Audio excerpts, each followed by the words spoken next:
নমস্কাৰ আপোনাৰ যদি আধাৰ কাৰ্ড বনোৱা আছে আৰু সেই আধাৰ কাৰ্ডখন কেতিয়া বনাইছিল তাৰ মাজতে কিমান বাৰ শুধৰণি কৰিছিল আৰু যদি আপোনাৰ আধাৰ কাৰ্ডখন 10 বছৰ পুৰণি তেনেকুৱা ক্ষেত্ৰত কেনেকৈ ফ্ৰীকে 14/12/2023 তাৰিখৰ আগতেই আপোনাৰ আধাৰ কাৰ্ডখন আপডেট কৰি ল'ব পাৰিব ঘৰতে বহি কম্পিউটাৰ বা মোবাইল ফোনৰ জৰিয়তে আজি এইটো ভিডিঅ'ৰ জৰিয়তে আপোনাৰ আধাৰ কাৰ্ডখন কেনেকৈ আপডেট কৰিব পাৰিব আৰু কেনেকৈ আপোনাৰ আপডেট হিষ্টৰীখিনি চাব পাৰিব সকলোখিনি সবিশেষ ষ্টেপ বাই ষ্টেপ চাওঁ আহক যিকোনো এটা ব্ৰাউজাৰ ওপেন কৰি ল'ব আৰু ইয়াত সাৰ্চ কৰিব SSUP আৰু এণ্টাৰ মাৰি সাৰ্চ কৰি দিব ইয়াত আপুনি আধাৰ কাৰ্ডৰ ৱেবছাইট লিংকটো দেখিবলৈ পাইছে ssup.uidai.gov.in ইয়াত আপুনি ক্লিক কৰি দিব মাই আধাৰ ইয়াত আপুনি মাই আধাৰ অফিচিয়েল হোম পেজটো দেখিবলৈ পাইছে আৰু আপুনি লগইন কৰি ল'ব আপোনাৰ আধাৰ কাৰ্ডৰ লিংক থকা মোবাইল নম্বৰটোৰ জৰিয়তে মই লগইনত ক্লিক কৰি দিছো ইয়াত আপুনি আপোনাৰ আধাৰ কাৰ্ড নম্বৰটো বহাই দিব ইয়াত আপুনি কেপচাৰ কোডটো বহাই সাইন অটিপিত ক্লিক কৰি দিব সাইন অটিপিত ক্লিক কৰাৰ পিছত আপোনাৰ মোবাইল নম্বৰলৈ অটিপি আহিব অটিপিটো আপুনি বহাই দিব আৰু আপুনি লগইনত ক্লিক কৰি দিব লগইনত ক্লিক কৰাৰ পিছত আমি দেখিবলৈ পাইছে আপোনাৰ পৰ্টেলটো লগইন হৈ গৈছে আৰু আপোনাৰ সাৰ্ভিছখিনি দেখিবলৈ পাইছে আপোনাৰ পৰ্টেলৰ ভিতৰত ইয়াত আপুনি যদি আপোনাৰ ফটোৰ আইকনটো যদি আপুনি ক্লিক কৰি দিয়ে ইয়াত আপোনাৰ আধাৰ কাৰ্ডখন আপুনি দেখিবলৈ পাব আৰু বেক সাইড আমলি কৰিলে আপুনি ফিলিপ আধাৰত ক্লিক কৰি দিব আপোনাৰ বেক সাইডটো আপুনি দেখিবলৈ পাব ইয়াৰ পিছত আপুনি লগ আউট কৰিবলৈ হ'লে লগ আউটত ক্লিক কৰি আপোনাৰ পৰ্টেলটো লগ আউট কৰি ল'ব পাৰিব ইয়াৰ পিছত অকমান তললৈ কৰিলে আপুনি ইয়াত নতুন সাৰ্ভিছ এটা দেখিবলৈ পাইছে বৰ্তমান এই সাৰ্ভিছটো আৰম্ভ হৈছে এই সাৰ্ভিছটোৰ জৰিয়তে আপুনি যিমানখিনি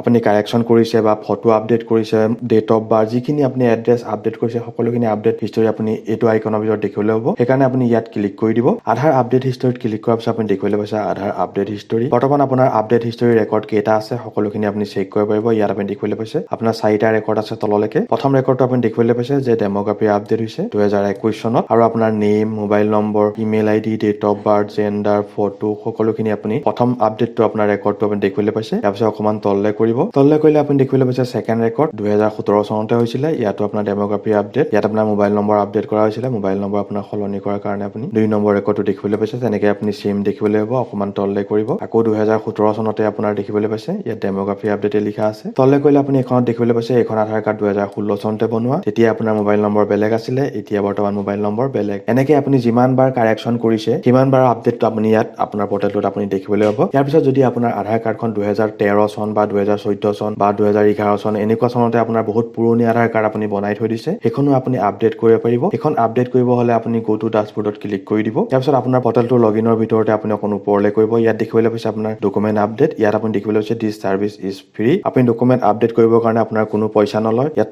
লাষ্ট ডেট আপোনাৰ দিয়া আছে 14/12/2023 বৰ্তমান ৰেকৰ্ডিং হৈ আছে আপোনাৰ 3/11/2023 মানে আপোনাৰ 12 লৈকে ভ্যালিডিটি আছে আপোনাৰ যদি আপডেট কৰিবলগীয়া আছে তে আপুনি 2023 12 আগতে আপুনি আপডেটটো কৰি ল'ব পাৰিব আপডেট কৰিবৰ কাৰণে আপুনি ডকুমেন্ট আপডেটত ক্লিক কৰি দিব ইয়াতো আপোনাৰ সেইখিনি লিখা আছে আপুনি পঢ়ি ল'ব ইয়াৰ পিছত আপুনি নেক্সটত ক্লিক কৰি দিব ইয়াৰ পিছত আপুনি দেখিবলৈ পাইছে যে আপোনাৰ demographic detail name date of birth gender আৰু এড্ৰেছ ইয়াৰ পিছত আপুনি আকৌ নেক্সটত ক্লিক কৰি দিব ইয়াত আপোনাৰ নামখিনি আহি যাব জেন্ডাৰ আহি যাব ডেট অফ বাৰ্থ আপোনাৰ এড্ৰেছও আহি যাব আপুনি ভেৰিফাই ডিটেইলছ কাৰেক্টত আপুনি ক্লিক কৰি দিব ইয়াত আপুনি নেক্সটত ক্লিক কৰি দিব ইয়াৰ পিছত আপুনি দেখিবলৈ পাইছে গাইডলাইন ফৰ আপলোডিং ডকুমেন্ট ইয়াত আপোনাৰ ডকুমেন্ট সাইজ 2 MB তলত হ'লেও হ'ব আপোনাৰ JPG সাইজ PNG আৰু PDF সাইজৰ ভিতৰত আপোনাৰ হ'লেই হ'ল ইয়াৰ পিছত অকমান তললৈ কৰিব ইয়াত দেখিবলৈ পাইছে please upload proof of identity ইয়াত আপুনি সিলেক্ট কৰিব আপোনাৰ কি সাপোৰ্টিং ডকুমেন্টছ আপুনি দিব তাৰ কাৰণে আপুনি সাপোৰ্টিং ডকুমেন্টছখিনি সিলেক্ট কৰিব মই ইয়াত পান কাৰ্ড সিলেক্ট কৰি লৈছো ইয়াত আপুনি ওকেত ক্লিক কৰি দিব ইয়াৰ পিছত আপুনি দেখিবলৈ পাইছে ভিউ ডিটেইলছ আপলোড ডকুমেন্টছ ইয়াত আপুনি ক্লিক কৰি দিব কন্টিনিউ টু আপলোডত ক্লিক কৰি দিব ইয়াৰ পিছত অকমান তললৈ কৰিব ইয়াতো আপুনি please upload proof of address প্ৰুফটো আপুনি সিলেক্ট কৰি ল'ব আপুনি কোনটো এড্ৰেছ প্ৰুফ দিব বিচাৰিছে মই ফটো আইডি সিলেক্ট কৰি লৈছো ওকেত ক্লিক কৰিছো ইয়াৰ পিছত আপুনি ভিউ ডিটেইলছত আপুনি আপলোড ডকুমেন্টছত ক্লিক কৰি কন্টিনিউত আপুনি ক্লিক কৰি দিব ইয়াৰ পিছত অকমান তললৈ কৰিলে ইয়াত দেখিবলৈ পাইছে কনসেন্ট দিবলৈ আছে ইয়াত আপুনি টিক মাৰ্ক